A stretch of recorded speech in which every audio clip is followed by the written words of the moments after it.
Craig Renshaw slid the envelope across the glass table like it was a dinner bill. "Go ahead and sign it," he said, barely above a whisper, "or you'll never work in this city again."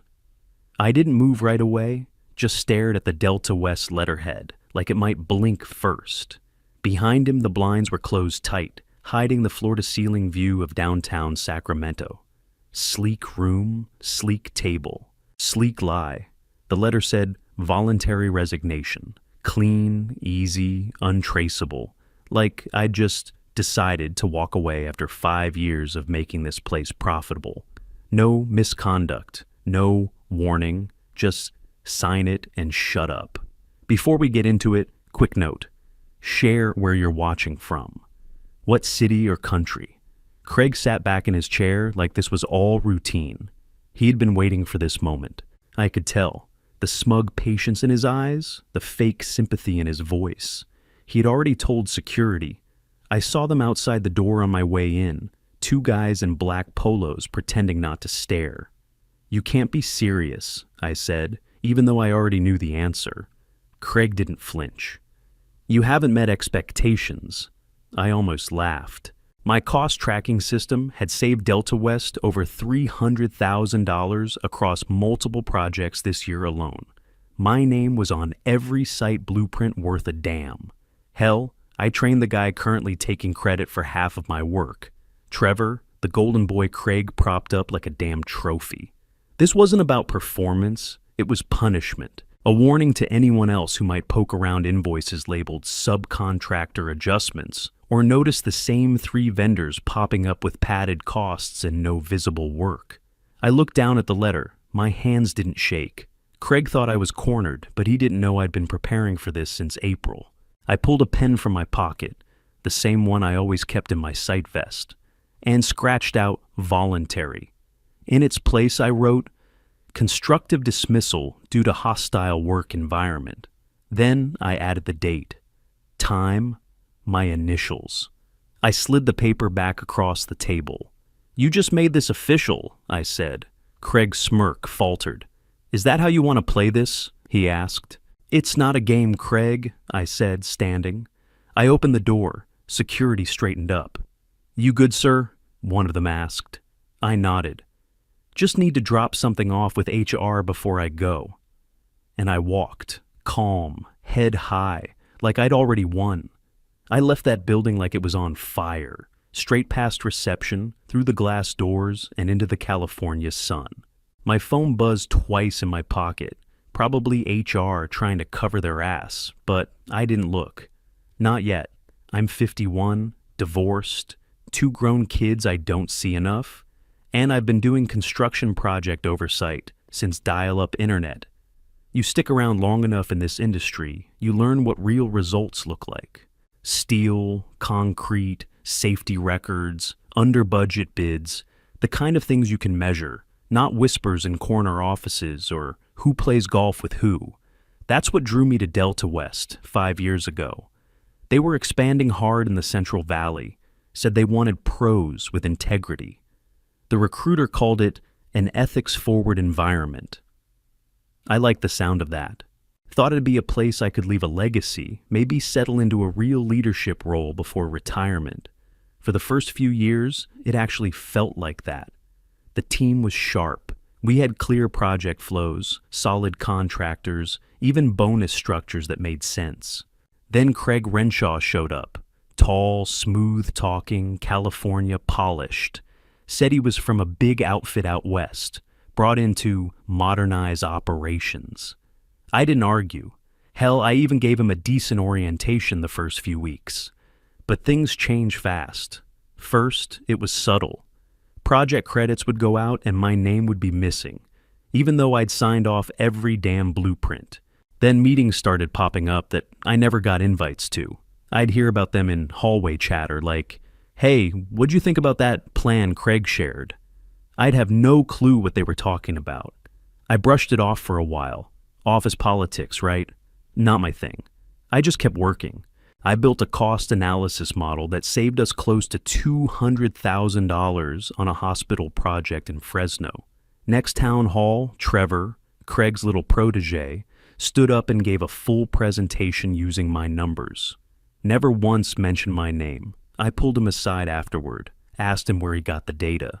He gave me this fake confused look and said, "I thought this came down from Craig." That's when I started digging, and what I found made my stomach turn. Vendor contracts were shifting hands behind closed doors. Same names coming up, not in our preferred vendor list, but always tied to Craig's end of the workflow. And the budgets? They weren't just inflated. They were bending reality. Padding for equipment we never used. Subcontractor bills that didn't match site records. Timelines that suddenly stretched after approvals. I wasn't the only one who noticed. Field guys started making quiet comments. Didn't we already pay for that rig? Or, why is this outfit showing up again? One time, a foreman emailed me a blurry photo of a delivery receipt Craig signed off on, for materials we never received. So I did what I always do. I documented, and I watched. Craig had the charm, sure. He made people feel seen, if you were useful. But he didn't know how to build trust. He built fear. He built cliques. And he built that golden boy Trevor like a shield, parading him around as the new generation of leadership. But you strip the charm, strip the office buzzwords, and you're left with something rotten. And I'd seen it before. I just hadn't seen it this close. I wasn't ready to go down with his ship, so I started stacking receipts. Every weird invoice, every shifted number, every lost report. I backed it up. Screenshots, PDFs, voice memos, recorded the second I left meetings.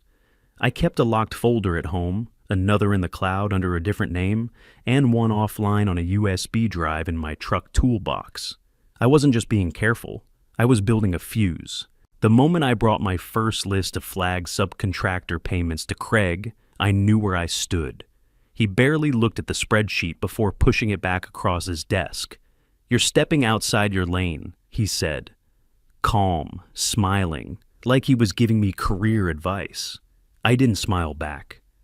"This is my lane," I said. "Budgets, vendor approvals, oversight.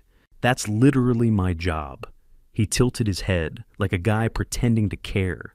"Your job is to support the decisions leadership makes, not question them." I walked out without another word, but after that, the screws tightened fast. Suddenly, I was underperforming. Performance reviews started coming in late, vague and negative, despite my team hitting all the targets. I got pulled from a major hospital bid I'd spent 3 weeks prepping. Craig handed it to Trevor, said it was a development opportunity. Then came the office shuffle. My team stayed put. I got moved to a cubicle next to the server closet, no windows. Right under a vent that rattled when the AC kicked in. Felt like exile. HR started sending little emails, subject lines like "quick check-in" or "concerns noted." When I asked what concerns, they dodged. "We've received some anonymous feedback about communication issues. No names, no details, just vague crap you can't argue with." That's when Darren pulled me aside.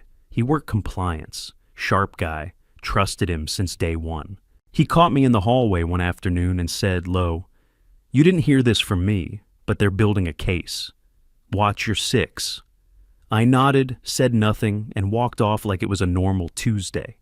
That night, I called a labor attorney, Monica Sharp, friend of a friend. First thing she said was, "Start feeding me everything." Don't wait, I did. Every weird expense report, every time-stamped rejection email, every budget revision I didn't sign. She started building a timeline. Craig's name showed up in more doc change logs than anyone else in management, always near the same vendors, always with the biggest numbers. "This is a pattern," she told me, "but they're not going to fire you. They want you to quit. They'll make you miserable until you do." I leaned back in my chair, staring at the water-stained ceiling of my cubicle. What if I don't quit? Then make them fire you. But not yet. Let them screw it up on record. I kept playing dumb, smiled through staff meetings, nodded when Craig made jokes. But I watched everything, every new invoice, every field discrepancy, every time Trevor parroted one of my models like he'd written it himself. And I kept sending it all to Monica. The pressure was constant, My expense reports got flagged. I got written up for lateness after walking in 2 minutes past 8 one day, after staying late the night before to finish a safety audit. Team members stopped CCing me on chain emails. One even told me, "Craig said you were stepping back from leadership." Stepping back? Like hell I was. They wanted to erase me before they pushed me out, but they didn't know I was documenting the erasure too. I stopped going to lunchrooms, ate at my desk, listened. You learn a lot that way. People let things slip when they think you're irrelevant. I heard 2 junior PMS talking near the copy machine. "Craig said he's cleaning house," one of them whispered. "Means Trevor's moving up?" "Guess so." Shame about Tom. Guy's a dinosaur. A dinosaur, sure. But even old animals know when the wind shifts. I didn't tell anyone what Monica and I were building, not even Darren. I needed them to stay comfortable, to think I was cornered, stuck, alone. The truth was, I wasn't boxed in. I was baiting the trap. The elevator ride down felt like standing in the eye of a storm, calm, but fake calm. Like everything around me was waiting to explode. Marlon, the head of security, was already standing outside the glass doors when I stepped off the elevator. Big guy, quiet, wore a Raiders lanyard and didn't miss much. He nodded like we were about to do something routine. "Gotta walk you out, Tom," he said. "Policy." I held up the envelope in my hand. "Mind if I swing by HR first?" He shrugged. "Lead the way." I walked through the open floor plan like a ghost. Phones ringing, fingers tapping on keys, eyes pretending not to look. No one said anything, but they all knew. Craig had made sure this kind of exit would send a message. I wasn't being fired. I was being erased. HR was at the end of the hallway. The receptionist perked up when I walked in. "Can I help you? I just need this added to my personnel file." I handed over the sealed manila envelope. It's my formal response to today's meeting. Includes the signed letter with notes. She looked confused, then concerned. I'll have to just make sure it gets to legal." Today I turned and walked out before she could respond. Next stop was Darren's cubicle. He was on the phone, but when he saw me, he put it down slow. "You good?" he asked. I kept my voice low. "Check the change logs on the procurement folders. Anything tied to Craig's initials. Compare it to the payout patterns." Darren's eyes narrowed. "You find something?" "I found everything." I didn't wait for a response, just nodded once and kept walking. Marlon followed me down to the front doors. No handcuffs, no shouting. Just that heavy silence that always hangs in the air when someone gets walked out. At the door, he reached out and pressed the bar to open it. "Don't know what this is about," he said, "but I've seen good men pushed out before." "You don't smell like dead weight?" I looked him in the eye. "I'm not." Then I stepped outside. The air was hot, thick with smog and summer heat. I didn't look back, just walked to my truck and drove straight home. That USB drive in my toolbox. I plugged it in, zipped the final files, and sent everything to Monica. She called me 20 minutes later. "Got it. This is airtight." "You think they'll cave?" I asked. "They'll panic first, then they'll cave. Just stay quiet and don't engage. We're filing tonight." By sundown, Monica had submitted the complaint to the State Labor Board and emailed formal notice to Delta West's executive team. Her message was cold, clean, and loaded. Subject: constructive dismissal and evidence of retaliatory hostile environment. I didn't eat dinner that night. Just sat at the kitchen table, flipping through job listings like it was a normal Wednesday. The truth was, I wasn't looking for work. I was waiting for fallout. It didn't take long. The next morning, my phone buzzed before I even poured coffee. Unknown number, no voicemail. Then another call. This time, it was HR. And they sounded scared. The HR rep sounded like she hadn't slept. Voice shaky, words rushed. "We'd like to schedule a follow-up, ASAP. Are you available today?" "I don't come alone," I said. "My attorney will be joining."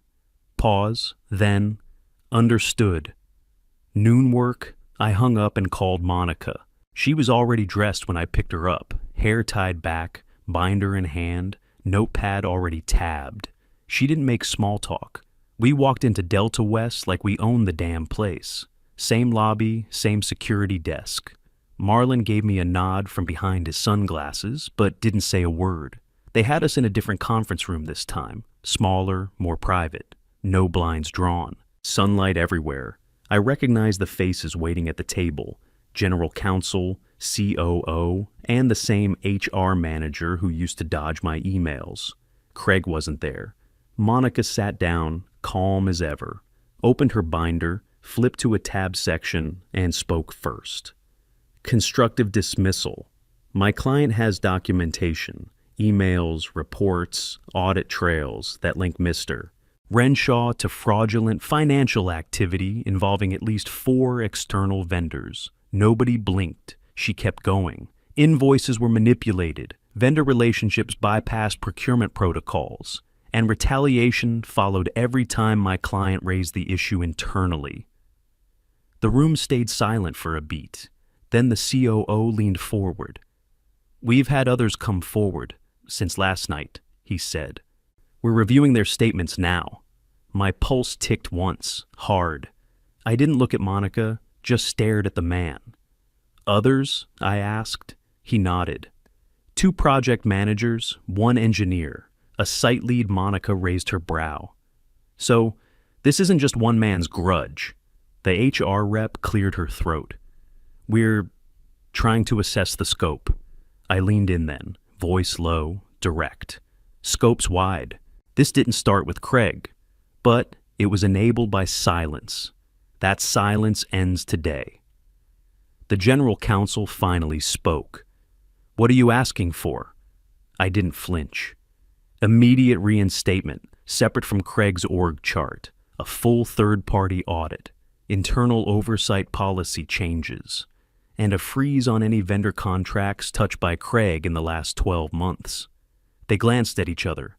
"Pending investigation, we're prepared to reassign you directly under the COO," legal said.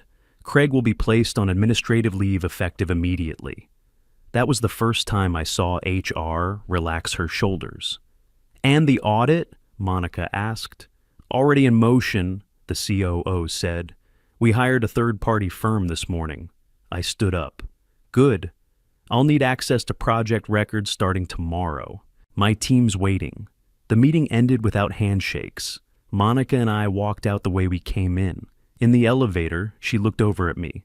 "That was fast." "They were already sweating before we got here," I said. "They just needed someone to kick the door in." She cracked the smallest smile. "Well, you kicked it back outside. The heat hadn't let up, but it felt different. Like the building behind us wasn't so untouchable anymore." I didn't go home. I went back to work. I walked back into the building like I'd never left. No fanfare, no grand welcome, just a security badge reactivated and a new nameplate waiting on a desk outside the COO's office. By the end of that first week, the audit team took over the 6th floor. Whole wing cleared out. Phones unplugged. IT locked down shared drives and access folders by noon Friday. People started whispering, not about me this time, about what was coming. Interviews ran nonstop. HR dragged folks into glass offices one by one. Some came out quiet, some came out pale. The ones who avoided eye contact. Those were the ones who had something to hide. The ones who looked me in the eye, they were ready. By the end of week 2, 8 employees had come forward. Project managers, site supervisors, admin assistants, all with stories. Craig yelling in meetings, screaming matches behind closed doors, engineers being shut out after questioning change orders, Trevor rubber stamping purchase approvals with 0 documentation. Trevor was quietly reassigned before the month ended. No promotion, no fanfare, just gone from Craig's old circle. One guy from logistics said Craig once told him, "If you want to last here, don't ask twice." The auditors weren't playing around. They dug through every quarter's procurement history and flagged over 900 grand in padded invoices. One vendor billed us for site lighting on a project that didn't even have electricity permits yet. Another one sent an invoice for equipment rentals that matched item for item, with stuff already listed under a different supplier. The common thread? All of them tied to Craig's personal circle. College buddies, his wife's cousin, a guy he coached baseball with. Some weren't even official vendors. Just LLCs registered in Nevada or Delaware. Paper fronts. My system, the one I'd built to catch budget drift and irregular spends, became the foundation of the entire investigation.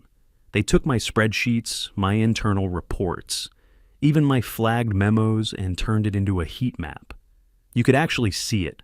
Every project Craig touched lit up red. His lawyer showed up a week later. Tall guy in an overpriced suit who clearly thought the rest of us were idiots. Tried spinning it as creative procurement, said Craig was streamlining vendor selection. I was in the room when he said it. I looked straight at him and said, "That's not creative. That's theft." He didn't respond, just closed his briefcase and walked out. The rest of us kept working. It wasn't just about Craig anymore. The audit uncovered weak points across the board. People who looked the other way, middle managers who approved without reading, even senior staff who signed off just to keep Craig happy. Delta West had let him build a power structure that kept real oversight locked out. Now, all of that was on the table, and people noticed. The same folks who used to avoid me in the break room started nodding in the hallway. Some even said thanks. Others just said, "About time." I didn't smile back. I wasn't here for a thank you parade. I was here to make sure this didn't get buried. One afternoon, Darren walked by my office and knocked on the frame. He had a folder in hand and that same look he wore the day he warned me. "They're scrubbing vendor access logs," he said. "Some of those accounts had back-end edit privileges they shouldn't have had." "Trace it to the IT requests," I said. "See who approved the changes." He nodded and walked off without another word. The silence that used to follow me around, it was gone. People weren't whispering about me anymore. They were looking to me. Like maybe I wasn't just the guy who made noise. Maybe I was the one who finally made it stick. And I wasn't done yet. Craig was officially terminated the following Monday. No farewell email. No boxed up goodbye. Just an HR memo sent out after lunch, cold and flat. Craig Renshaw is no longer with the company, effective immediately. The same afternoon, Delta West filed reports with the State Attorney General's office and the Bureau of Contracting Integrity. It wasn't some moral move. It was strategy. They were covering their ass before the press caught wind. They didn't say fraud, not yet. They used phrases like vendor discrepancies, compliance review, and interim oversight procedures. But everyone inside knew what it really meant. Craig got greedy, and someone finally hit back. That someone was me. But I didn't need a banner for it. The fallout came fast. Our procurement systems were overhauled. All vendor relationships had to be reapproved through a new multi-step process. Anonymous tip lines were rolled out for reporting abuse, retaliation, and ethical concerns. HR even brought in outside consultants to train leadership on accountability. The mass email they sent, company-wide, came 2 days later. Subject line: accountability and culture, moving forward together. Inside, it read like a forced apology. We acknowledge the oversight gaps that allowed recent events to unfold. We want to thank the employees who had the courage to come forward. Your voices mattered. No mention of names, but people knew. That same day, Monica closed the deal she'd been building since the day they walked me out. Full back pay, restoration of benefits, and a new position created under the executive board, Director of Compliance Integrity. I accepted. First day in the new role, I approved Darren's promotion, brought him in under my wing with a new title and full access to compliance systems. Second move, I cleaned house in the procurement department. 3 people were reassigned. 1 retired. The 4th tried to argue his case, said Craig pressured him to look the other way. I said, "You had a choice. You made it." He cleaned out his desk by noon. From then on, Craig's name wasn't just erased. It became a warning. In leadership meetings, you'd hear it used like a red flag. We don't want another Craig situation. Is this process Craig-proof? Where's the Renshaw check on this? Funny how fast a name can go from top of the org chart to bottom of the cautionary tale. I didn't strut around, didn't throw weight. I just showed up early, stayed late, and made damn sure every gap Craig exploited got sealed shut. People started stopping me in the hallway again, but now it wasn't awkward. It was real. One woman from finance said, "You didn't just survive it. You changed it." I didn't correct her, but I didn't say thank you either. This wasn't about survival. This was about rebuilding a place where people didn't have to choose between doing their job and keeping their soul. And we were just getting started. A year later, I stood under fluorescent lights in the same auditorium Craig once used to parade Trevor around. 300 employees filled the rows, some new, most not. Faces I used to pass in the hallway, now watching me from folding chairs and bleachers. They called it a recognition award for organizational integrity. The plaque was heavy. I didn't smile for the camera. When they handed me the mic, I didn't do the whole "I'm honored" routine. I just looked out at the crowd and said, "I'm not here because I fought back. I'm here because I kept the receipts." They laughed, some louder than others. Then I nodded once and stepped off the stage.